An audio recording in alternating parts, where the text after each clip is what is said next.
the one problem with atheism is it's basically that the movement itself,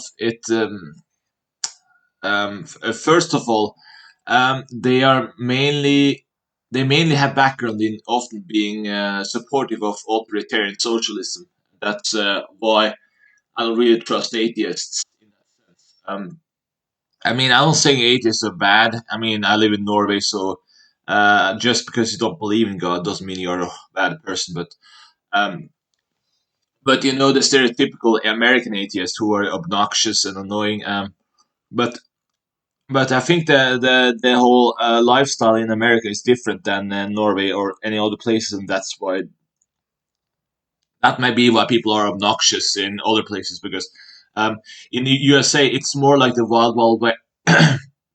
It's more like the wild west of politics, so that's why they are, they are more in your face and are more annoying in a sense. So that's why I say it's more Americans. But and I like Americans, but basically, the problem is a two-party system. It kind of rewards centralization and lobbyists, and that's the mentality they have. Is they blame everything on extreme examples. Like atheists think that if you just implemented socialism, that will fix religious people who are, in their view, like supervillains or something in that country. So they are insanely delusional. Because it's the system itself that is flawed. I mean, United Kingdom also have two-party system, um, but the difference is United people in the United Kingdom actually focuses on education. But it's not like the system itself is the best in the United Kingdom either.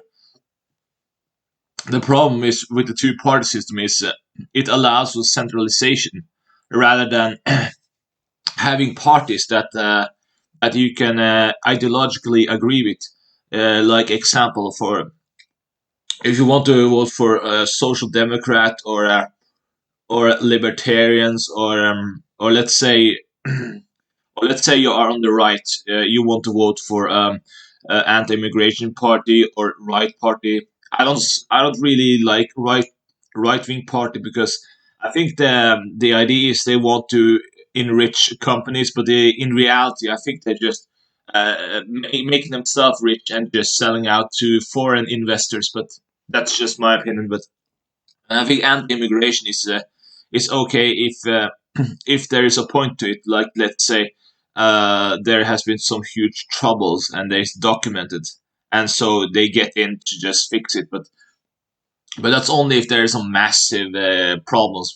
In general, I don't think there is a problem if one is foreign and one try to get a better life in a sense, or try to study and just build up their own country. But the problem is the two party system. That's what I mean. It encourages centralization. Yeah. And but USA is definitely better than, for example, China, which is basically authoritarian in its essence. Um, it has one state policy solution, and it's run by commies. I mean, maybe it's not operated in terms of communist economy, but it is run by authoritarians who basically, if you try to criticize the regime, you just will get in trouble. In compared to places where free speech is more mandatory, like Europe and United States. So you can criticize the government without actually getting in prison for it. So it's kind of better to live in those places at least. But even though I guess you can argue that it's more autocratic speech than free speech because it's more it's more depending who has the power. Like and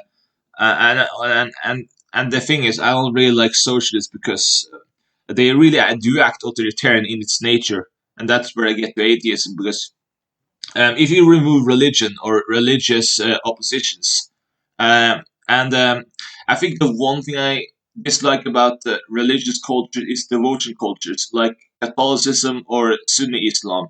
I'm using them as main examples because they are the ones that are mostly popular. I mean, maybe you can take Orthodox Christianity to it too because it's traditional Christianity, um, but I'm just gonna use those two main examples here: Catholic, Catholicism and Sunni Islam. The main reason why devotion cultures like those are bad is um, if they get in government and they get huge influence.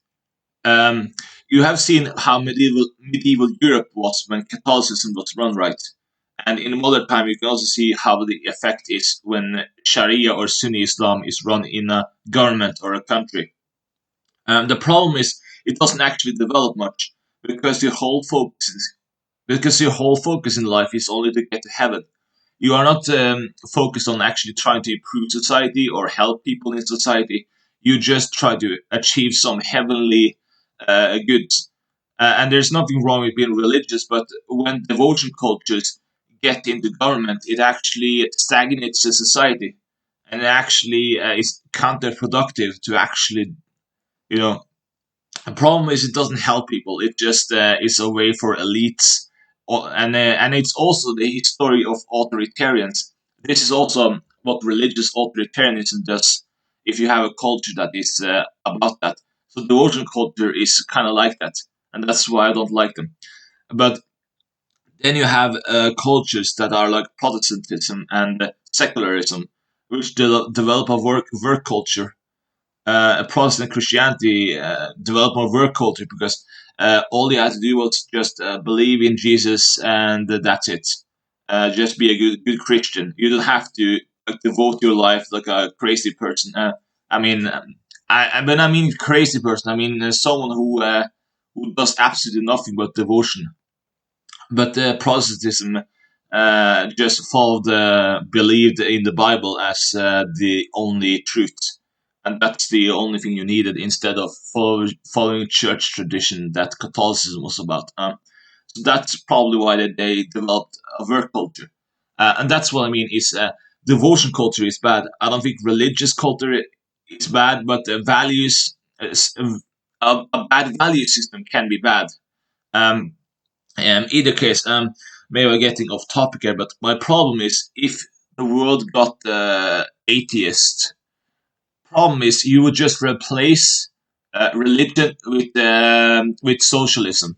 You will just have another form of authoritarianism, and that's why if you remove religion, it wouldn't actually make the world a better place. It would just be a way for other authoritarians to take over. Um, so that's what I mean.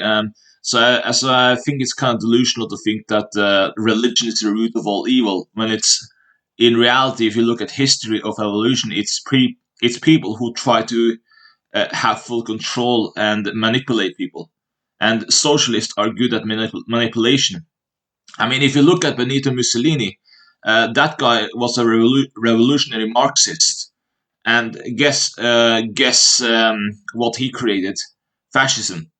So he's a creator of fascism, but there's one thing that a socialist and a fascist agrees with, and that is authoritarianism.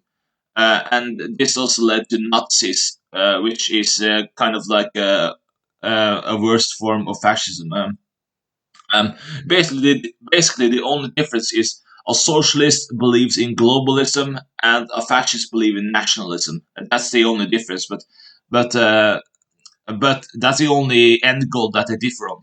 But the point is, what it created was authoritarianism. So whenever a socialist accuses someone who don't agree with this authoritarian nonsense, they usually call you fascist, which is kind of ironic because it was socialism who created this authoritarian belief system. So they are in sense the fault to creating fascism and Nazism in my view, because it's kind of based on socialism in some degree of how to rule a country and such.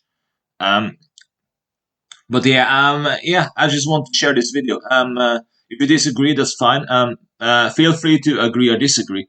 Um, yeah, in terms of fixing the United States voting system, I would just develop parties and just avoid voting for the two-party system that is Democrats and Republicans. That's at least what I would do if I was American. because I don't think the two party system is actually benefiting Americans. I think it's just benefiting lobbyists, centralized voters, and the elites. That's just how I would do it, at least, if that's the problem, really. But yeah, I think it's a way to. Maybe it's a way to get attention or something, and that's why atheism is the obnoxious force in the United States. I mean, I'm not saying there is some criticism in the if religious people don't make sense on a logical level, then criticizing them is totally fine. For example, I think Christopher Hitchens had some good criticism of Mother Teresa, who basically just lived on poverty, but in reality, it was more like encouraging poverty all the time, rather than helping people. Um, if you compare to other people who was better humans, who did more for the world, Florence Nightingale is one person I would look up. At least she at least did something in terms of revolutionizing better hygiene in terms of hospitals.